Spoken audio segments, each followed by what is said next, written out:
E será que criticar o Tite nesse momento virou uma coisa proibida?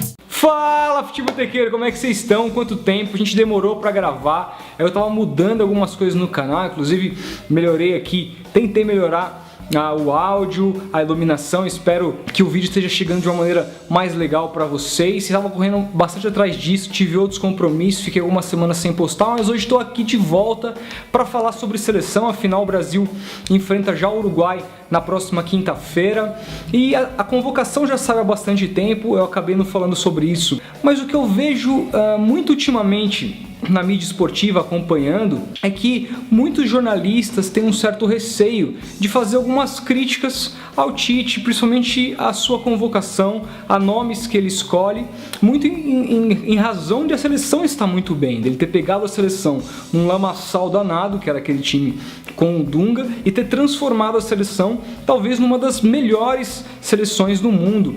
Para mim, nesse momento, pelo menos até o ano passado, quando a seleção brasileira estava em atividade, o Brasil, eu não via nenhuma seleção, inclusive as europeias, praticando um futebol tão vistoso como o Brasil estava na mão do Tite, e isso com muitos jogadores contestados, por exemplo, os próprios chineses, que eu fiz um vídeo criticando aqui, no caso de Paulinho, Renato Augusto, Gil, etc. Mas, em função de todo esse rendimento surpreendente até, porque por mais que nós pedíssemos que o Tite fosse chamado para a seleção, porque ele é o melhor técnico há bastante tempo do futebol brasileiro, a gente não esperava que a seleção fosse mudar tão rapidamente da água para o vinho como mudou, mesmo com alguns nomes que muitos de nós, antes do Tite ser chamado, jamais pensaríamos, como por exemplo a volta do Paulinho, que eu já citei aqui. E isso blindou muito o Tite, esses resultados. Parece que agora tudo que ele fala é lei. E eu discordo, eu acho que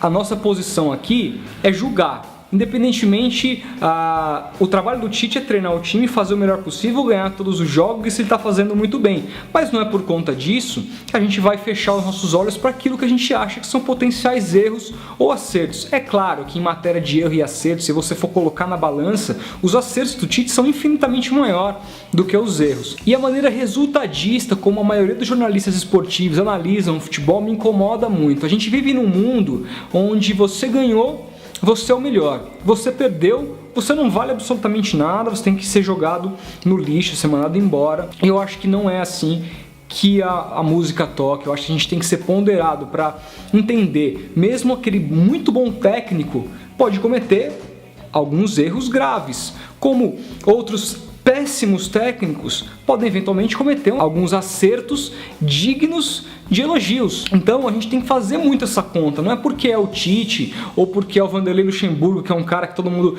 coloca como um treinador ultrapassado, que a gente só vai elogiar um ou a gente só vai criticar um. Por exemplo, vou pegar um exemplo simples aqui da convocação para não falar que eu falei. Para mim é completamente absurdo nesse momento o Fagner, lateral direito do Corinthians, estar sendo convocado para a seleção brasileira.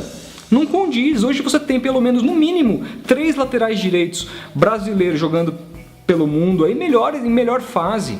Ele decaiu muito para mim. Eu defendia desde o começo a sua convocação. Para mim ele é um bom lateral, um cara que em termos de Brasil estava disparado, mas desde o ano passado o seu futebol caiu muito. Desde a debandada dos jogadores do Corinthians, ele vem fazendo um jogo péssimo atrás do outro, sem contar que ele é um jogador muito violento. Pouca gente fala isso, muita gente fala do Felipe Melo com razão, mas se esquece, por exemplo, de falar do Fagner. O Fagner, por exemplo, o Felipe Melo, que é muito criticado, eu não me lembro do Felipe Melo ter machucado ninguém. O Fagner só o ano passado machucou 2. Ou melhor, o ano passado machucou o Ederson, que o juiz não deu nem cartão, ainda expulsou o técnico do Flamengo naquela entrada, e depois, na pré-temporada, ele deu uma entrada criminosa no Buffarini, que poderia ter colocado o Buffarini no hospital. E ninguém fala isso. É um jogador que, assim, tem qualidade de passe, sabe fechar a linha, sabe marcar, mas nesse momento é um absurdo a sua convocação. O Fabinho do Mônaco vem jogando muito melhor, o Rafinha, lateral direito, que tem uma idade parecida com o próprio Daniel Alves, que é um lateral direito que o Tite convoca. Tá muito bem no Bayern de Munique, equipes que estão, por exemplo, disputando uma Champions League.